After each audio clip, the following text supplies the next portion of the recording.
क्योंकि देखिए हमारे जो देश का संविधान है उसमें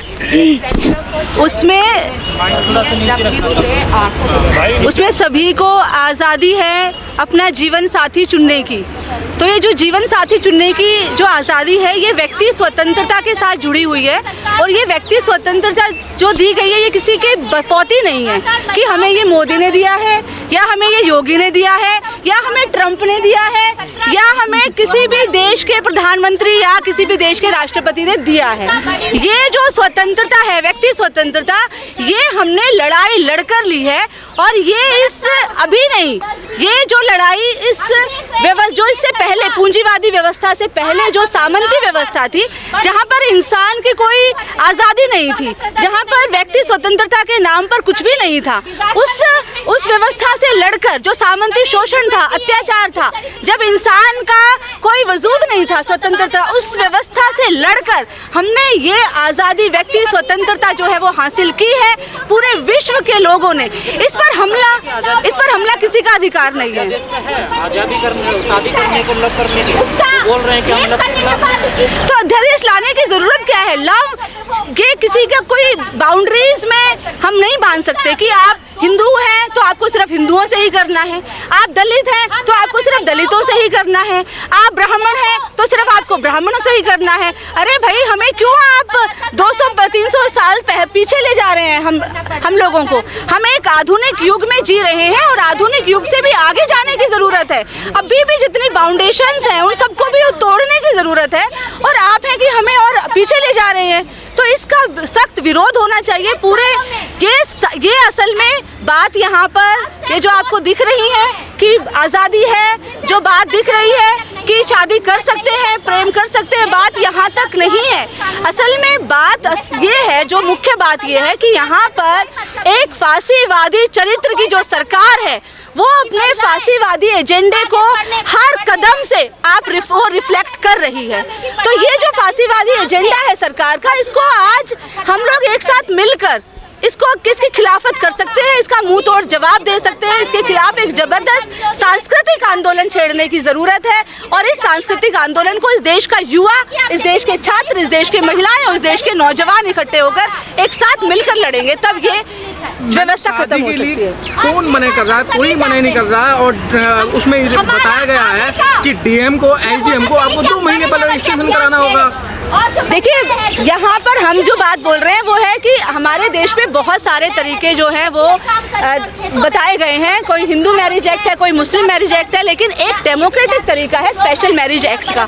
तो स्पेशल मैरिज एक्ट के तहत कोई भी व्यक्ति जा सकता है, शादी कर सकता है। 1 महीने पहले उसको एप्लीकेशन देनी होती है और वो शादी कर सकता है। उसमें किसी की धर्म, किसी की जाति, किसी का कुछ भी, सिर्फ बालिग होना चाहिए जो संविधान के अनुसार है। तो इसके लिए एक जब कानून है पहले से ही, तो अलग से अध्यादेश लाकर ये समझाने की क्या जरूरत है इस देश के युवाओं को कि आपको किस तरीके से शादी करनी है।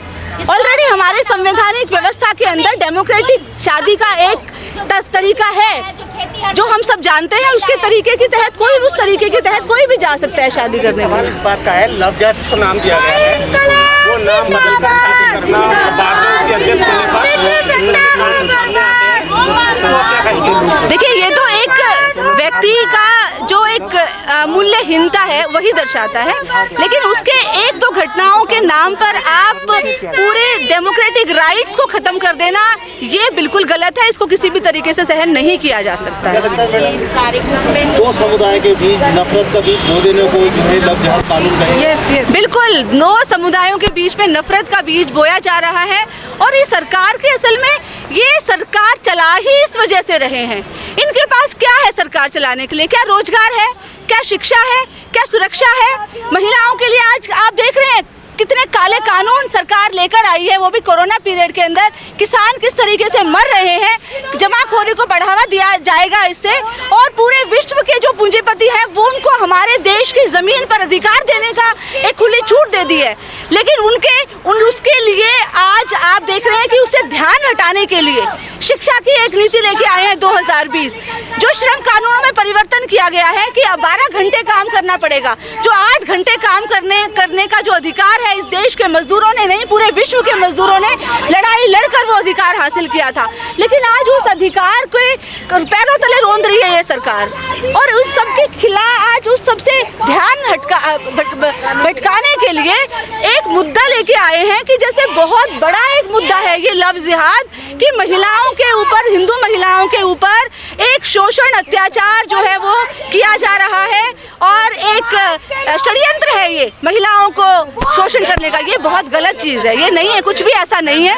ये सिर्फ एक धार्मिक रूप से लोगों के अंदर नफरत का बीज बोने का ये एक तरीका है, और कुछ आपको नहीं लगता जिस प्रकार से इलाहाबाद हाई कोर्ट ने जो अपना फैसला सुनाया उसने कहा कि कोई भी लव जिहाद का मामला नहीं है, तो आपको नहीं लगता कि अध्यादेश ही टिक नहीं पाएगा? जी बिल्कुल टिक नहीं पाएगा ये अध्यादेश। ये सिर्फ एक, मैंने पहले ही आपको बताया कि ये सिर्फ एक ध्यान, लोगों का समस्याओं से ध्यान हटाने का ये एक तरीका है। इस डेमोक्रेटिक एक राष्ट्र है और हमें इस देश के छात्रों युवाओं पर पूरा विश्वास है कि वो इसके खिलाफ लड़ाई लड़ेंगे, और ऐसे कानून यहाँ टिक नहीं पाएंगे, ऐसे अध्यादेश यहाँ बिल्कुल टिक नहीं पाएंगे। मैडम, जो बीजेपी के अपर क्लास के जो नेता हैं, जिसमें सहनवाज शकील हैं, जो उन्होंने जो शादी की है वो क्या लव जिहाद नहीं है? वो क्या है वो? देखिए, इस बारे में किसी व्यक्ति के बारे में बात करना ही मतलब सही नहीं है, क्योंकि ये सबका निजी मामला है।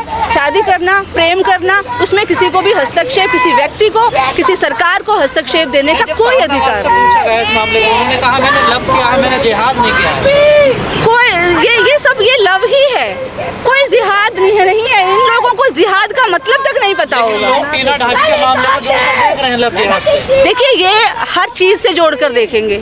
आज महिलाओं पर इतने बलात्कार हो रहे हैं, एक दिन में 90 महिलाओं, लगभग 90 बच्चियों के साथ, औरतों के साथ बलात्कार हो रहे हैं। उसके लिए मोदी जी का या योगी जी का एक बयान आया, अभी हाथरस के अंदर कितनी बड़ी घटना घटी। आप देख रहे हैं कि मोदी जी का मुंह खुला, योगी जी का मुंह खुला, लेकिन इनका जो मुंह खुल रहा है वो ऐसे फालतू की चीजों पर खुल रहा है जो कि कोई मुद्दा ही नहीं है। वो तो कह रहे हैं राम नाम सत्य यात्रा निकाल रहे हैं, मगर नहीं मानते हैं ये लोग। देखिए, वो हर चुनाव से पहले इनका एक होता है ऐसा। हर चुनाव, अभी बंगाल में आ रहे हैं ना चुनाव। अपने हक की लड़ाई के लिए सरकार को क्या लगता है, लव जिहाद जो नाम दिया है, क्या लव जिहाद अगर नाम दिया है तो क्या लव करने वाले अपने हक के लिए लड़ते हैं, या सरकार उस पर कानून लाकर एलिगेशन लगाना चाहती है? जी बिल्कुल, ये कानून लाकर एलिगेशन लगाना चाह रहे हैं, और ये हिंदू महिलाओं की सुरक्षा के नाम पर कहीं ना कहीं ये मुसलमानों के ऊपर एक बहुत बड़ा हमला है, और इसका प्रतिरोध होना चाहिए, हर स्तर पर प्रतिरोध होना चाहिए। और यही काम, असल में बात ये है कि इनका जो एजेंडा है, जो हिंदुत्व का एजेंडा है, वो हम सभी जानते हैं कि वो हिंदूवाद, हिंदू धर्म से उसका कोई लेना देना नहीं है। ये लोग हिंदू धर्म को बदनाम कर रहे हैं, ये और धर्म की बात ही नहीं होनी चाहिए यहाँ पर। वो कह रहे हैं हिंदू धर्म खतरे में है देश में। सबसे बड़ा खतरे में है इंसान, मानवता खतरे में है। आज सबसे बड़ी खतरे में है, महिलाएं खतरे में हैं। इस देश की जो 50% आबादी है वो खतरे में है, लेकिन उनको वो नजर नहीं आता है, क्योंकि इनको अपनी राजनीति चलानी है, इनको सत्ता में बने रहना है।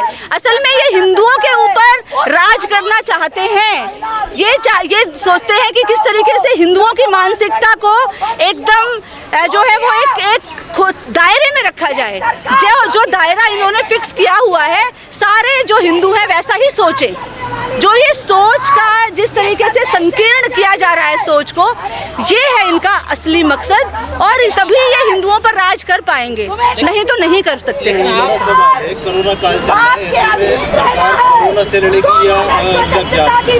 बिल्कुल सही बात है, कोरोना से लड़ना ही तो सबसे मेन मकसद होना चाहिए। इंसान आज मर रहे हैं, दिल्ली के अंदर एक दिन में लगभग 100 से भी ज़्यादा लोगों की मृत्यु हो रही है। इसके ऊपर आप देख रहे हैं कोई ध्यान है, लेकिन बात की जा रही है यहाँ पर लव जिहाद की, और इस तरीके के फालतू के मुद्दों की बात की जा रही है। तो ये सब ध्यान भटकाने का मुद्दा है, और कोई बात नहीं है। मतलब कोरोना की जैसे बात चल